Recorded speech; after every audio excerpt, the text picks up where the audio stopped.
I'll tell you something in retrospect about background.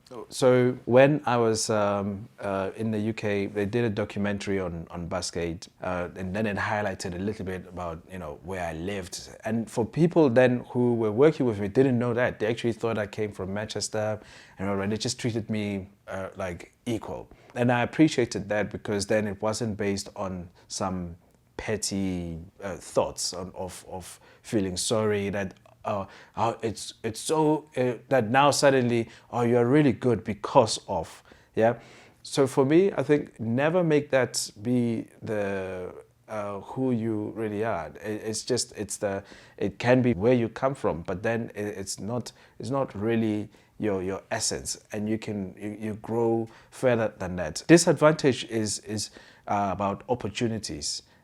Access to opportunities, but then after that is what you make of them, and that you see it with people who would have even had similar opportunities, really making a mess of that. And I would say that you shouldn't look or make an excuse of where you come from, but really think about what you made of the opportunity you got, and that's what counts the most.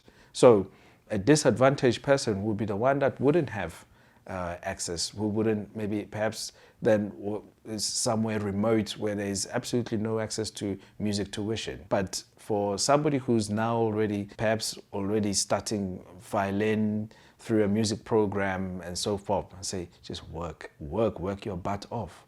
Make the most of the opportunity.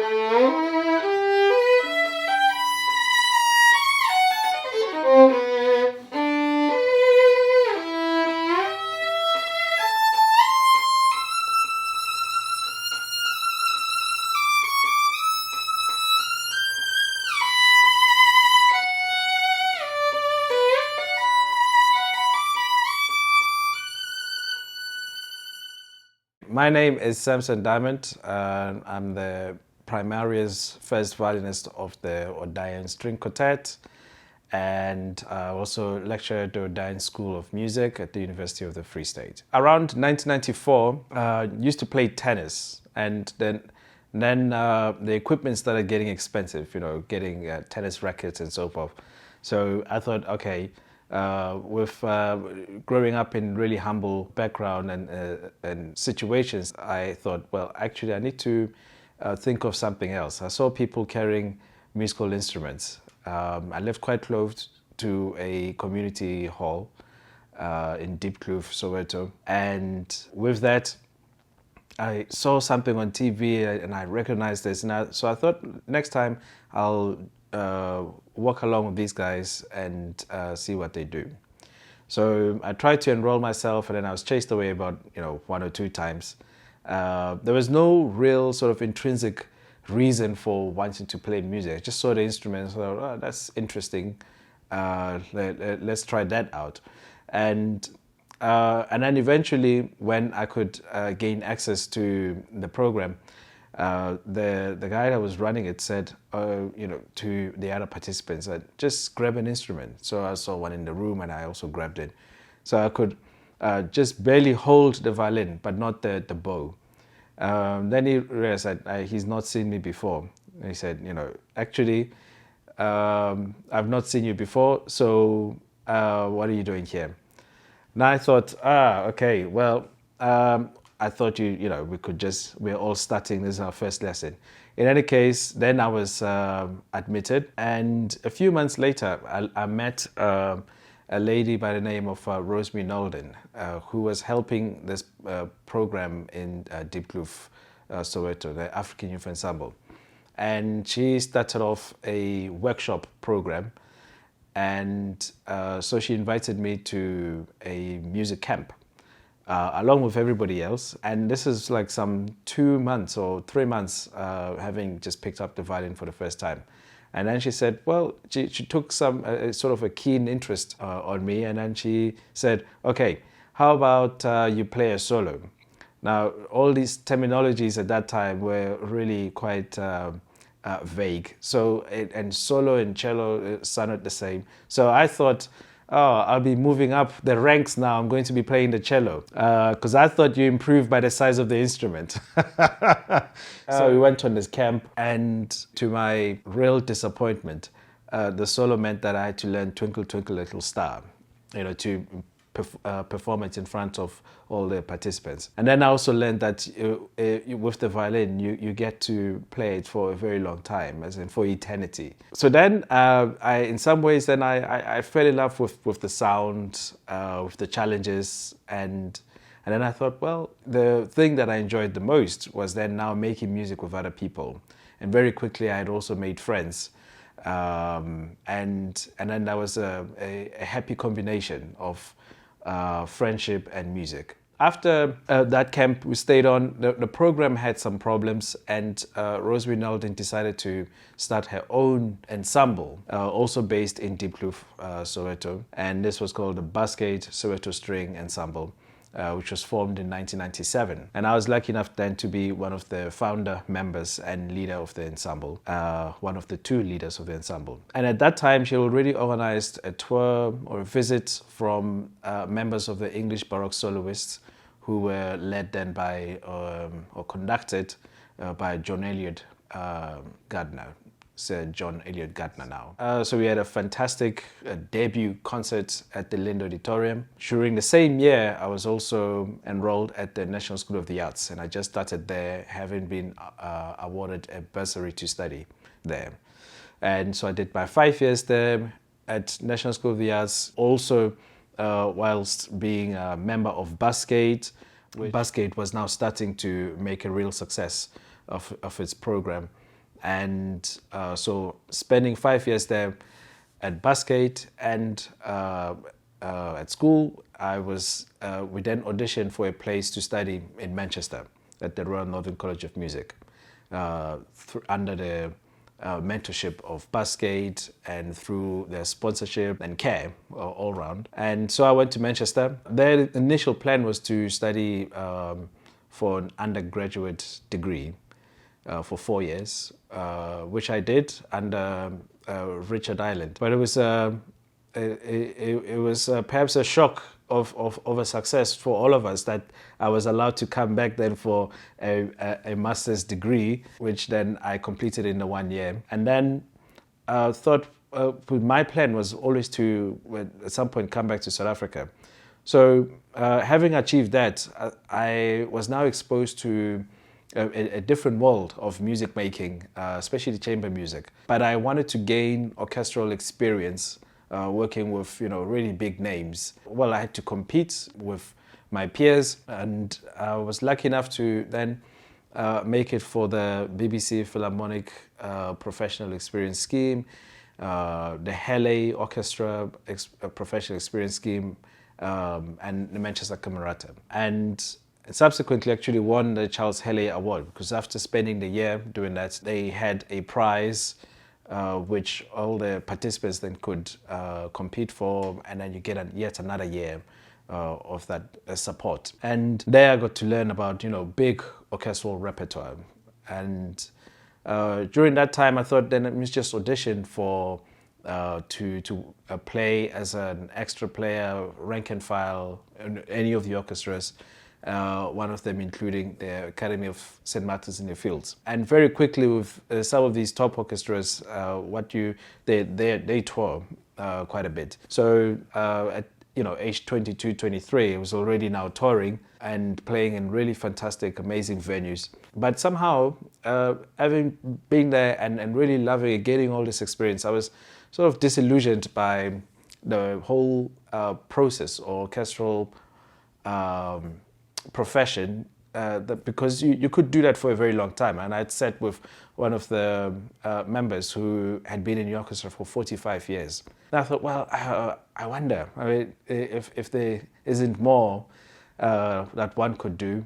But also, my skilled migrant visa was coming to an end. I had every option to go back or renew it if I wanted to. But I'd had the experience well, more than what I actually had dreamt of doing when I was there, because the main purpose was to study.